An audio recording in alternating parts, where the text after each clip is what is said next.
Hey everyone. So I thought I'd make a quick little theory video just before the big event this weekend. Um, I haven't seen any of the spoilers that apparently exist on the internet now because we can just do that now. So I don't know anything about anything that's happening. I will say that I do have uh, uh, something that I was gonna make a video on a few months ago, but manic depression will get to you, so I didn't really do it. So I'll probably talk about that way towards the end of the video, so you don't get spoiled in case you don't want to know what I was thinking of, because one of the spoilers did reveal something that I had been thinking about was going to come true, and it seems like it did, but I'll get into that later. Right now, I want to get into the 3, 4 shows that kind of set up what the rules are for what we're going to witness. Um, My most popular video happens to be one where I try to explain the fact that maybe the Peter Parker spell in No Way Home is the reason why the multiverse broke. I still hold on to that. I am willing to be wrong because it's a movie, whatever. I don't really care. But I thought it'd be fun. If you want to watch that, it's on my channel. But I'll give a little brief summary. Basically, I feel that the show WandaVision, Loki, uh, maybe What If, but I'm not entirely sure about that one. And the movie Spider-Man all took place at the same time. Now, what do I mean by that? Clearly, they have dates on the movies and shows of when they happen. Loki happened immediately after 2012's Avengers movie. So what do you mean? Wibbly wobbly, timey wimey. Basically, all of this took place in the timeline, happening all at once. So yeah, Loki happened outside of time and space. Wanda happened in 2013, and Spider-Man in 2014. Sorry, 2023 and 2024, I believe, is what eventually became the dates. Um, so what I was proposing is that they all happen at once, and that Peter Parker's spell was the thing that finally broke the multiverse. I still think that's true. Um, and I'll go into it. Uh, First off, I'll say with WandaVision, it introduced us to the idea of a pocket universe. Now, putting aside all the traumatic stuff that Wanda went through and the reason why she created the spoiler alert, by the way, if anyone's not seen any of these, but I don't understand why you wouldn't be if you're watching this. Basically, due to her trauma, she decided to pretend everything was okay and used her magic powers to create a universe where everything was okay, and it happened to all be set in TV land. Um, and then by the end of that show, it turned out that none of it was real, and that she just sort of just, you know, made nothing out of magic. Um, my theory back then was that that's probably set up for the fact that, well, that universe didn't exist in the vast multiverse, it does exist. So maybe not what we saw, but there is a universe in which that happened. It's very common in comic books where they'll have a one issue storyline about the future, like Days of Future Past, the X Men storyline. Um, it played very well back when it came out, but people were unsure whether or not it was going to be an actual reality. So instead, what happened is when they introduced the multiverse, uh, the main continuity in the comics does not go to Days of Future Past future. It goes into whatever it needs to be. But the multiverse now has a universe in which Days of Future Past happened and continued to happen as its own personal little pocket universe. I believe that WandaVision, the TV show that we saw, is in fact an actual multiverse world out there. And that's probably where her kids are, or some semblance of what her kids are. And that's why she went to go look for them. If you look at the trailers for Doctor Strange, there's two WandaVisions, or sorry, there's two Wandas. I'm assuming that one of them is our Wanda and the other one is the Wanda from that universe in which she just continued on to be, a happy mother with her kids. So I assume that WandaVision was more than anything a prime example of what a pocket universe could be.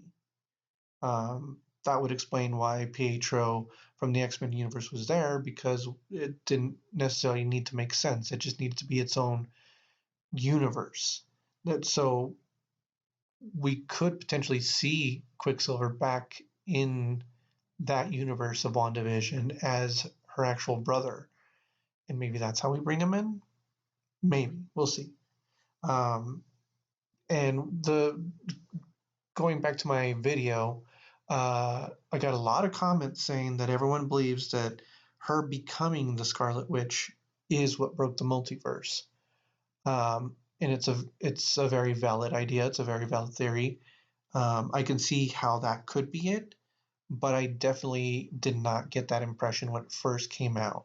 I mostly kind of just saw that she just became her own. Agatha on the show was reading out of the book that was explaining what the Scarlet Witch was, and it didn't really say anything about her breaking the multiverse as soon as she becomes the Scarlet Witch. She just becomes a nexus point, which here means a point in the timeline that could alter the timeline. So, well, she is able to alternate. I don't think she broke the timeline when she became the Scarlet Witch. And again, in my video, I explained that when she hurt her kids was probably because of Spider-Man's spell.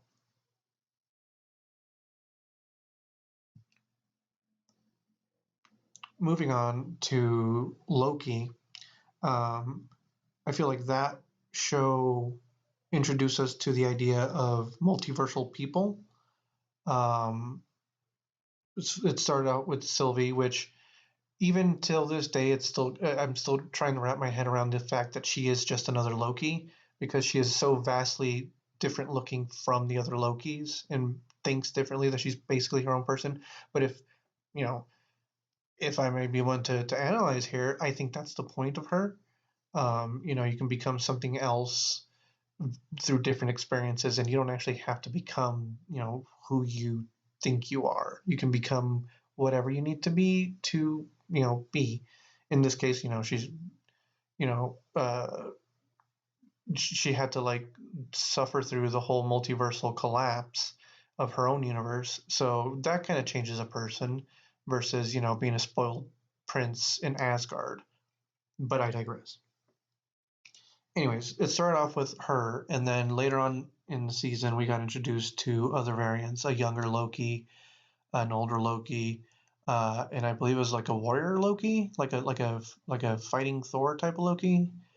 Um, it was basically setting us up to what we would eventually see in Spider-Man, which would be his multivariant selves.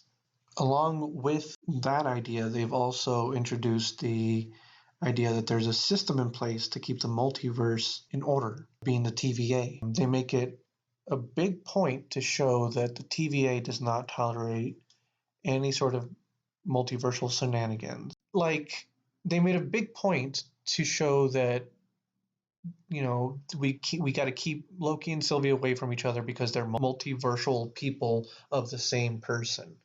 That reflects back onto Spider-Man, where's the TVA at that time? Where did they go during that whole adventure? And this seems to be the first occurrence of a multiversal crossover in the Marvel universe. Before this, there wasn't really anything. Loki's adventure happened outside of time, so it didn't really count. This happened in the MCU, Peter Parker meeting Peter Parker meeting Peter Parker. So, of course, that would imply that the TVA is no longer active, which we saw play out towards the end of Loki, where we find out that the system is broken. Now, here's one point that other people have come into the other video to explain to me. Sylvie was also not the reason why the multiverse broke. She's the reason it didn't get stopped. Because if you remember, something was already happening outside of the castle, and He Who Remains was trying to explain to Loki and Sylvie that he's the only one that could stop, just quick patch and we're done. But he gave Sylvie the choice as to whether or not she would allow him to do that. She did not. She killed him for revenge because of her own dealings with the multiverse. What I was trying to point out with my Spider-Man video is that the point that he tried stopping would be Peter Parker's spell, because that's the one that did obvious damage. Speaking of, let's move on to No Way Home. The big thing to take away from this one is the fact that the spell broke the multiverse. Okay? This is the first instance within the MCU where something affected the multiverse and the multiverse hit back, because at that point in time is when Loki and Sylvie entered the castle and took down He Who Remains. If you remember, at the end of Loki, all of that happened very quickly. As soon as she stabbed him, Loki was pushed into TVA. He went to go look for Morbius, and with that split second of him just going through the door, time had already changed. So my assumption is that split moment in time is also when everything was happening in No Way Home. There was no other event up to this point that really dealt with the multiverse this way. Going back to my points here, the Spider Bros is proof that the TVA wasn't around at that point, because of course at that point they would have stepped in and erased that timeline, but because they weren't there, it just kept going. Cut back to Loki when if you remember right at the tip end, and this is in my video if you want to check it out, Morbius is asking whether or not they should let the timelines keep going, and it seems that Kang, who is now the ruler of the TVA, has asked them to just let the timelines go. That's where I would bring in the show What If, because if you remember on that show, alternate universe Ultron breaks through the universe. Again, this shouldn't be happening. Someone should be stepping in. There's no TVA. I believe that this show is also more or less happening within that same wibbly wobbly space and time. We probably even see that occur in Loki when they're looking up at the monitors and they see that all the timelines are just spiraling out of control. It's also that the big spiraling lights that we saw at the end of time around the castle. I'm pretty sure multiple of those were Ultron. Because if you remember on that show, as soon as he breaks through the multiverse, he goes in this huge giant fight with the Watcher, and they break through tons and tons of multiverses and mess with it a whole bunch. So that's where I think that's where you can place the What If series. Cutting back to Spider-Man, something that I didn't say in my old video is that his mission to try to fix all the villains is absolutely causing destruction to the multiverse. Because if we remember what Professor Hulk said in Endgame, if you go back to the past and try to change it, you don't change your present, you create a new future. Now, I hope I explained that correctly once again in my video, but he basically created for every villain at least 2 to 3, maybe 4 timelines. let's use the original Spider-Man as an example. There's the original, how we first viewed that movie, which is Tobey Maguire takes down the Green Goblin. There's another pathway that occurred in where the Green Goblin disappeared.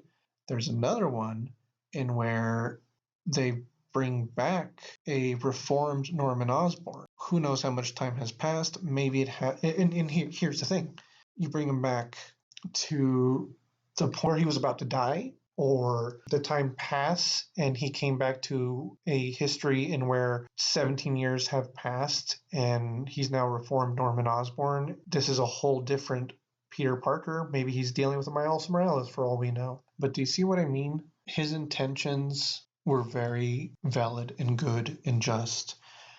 But for the sake of the multiverse, he botched it real dang hard.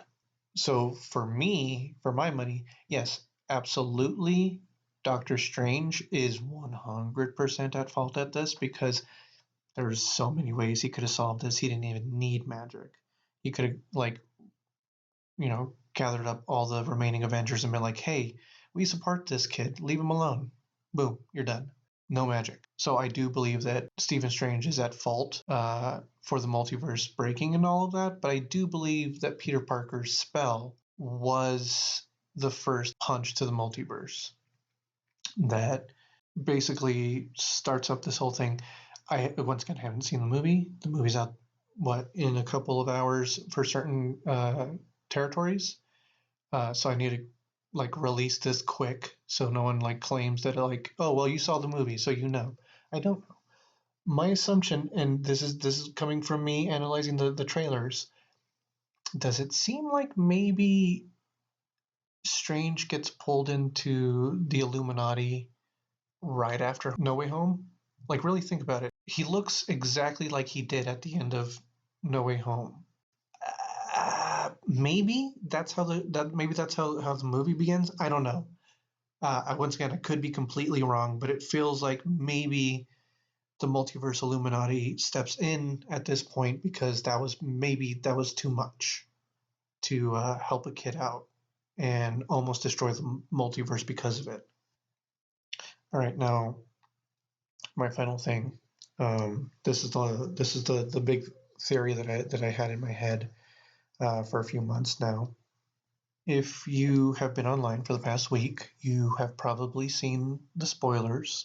From what I gathered, I didn't want to look any more into it because I was afraid I would find more spoilers. But from what I gathered, is that a Canadian Marvel YouTube channel accidentally uploaded TV spots that were meant to be shown maybe a week or two after the movie premiered.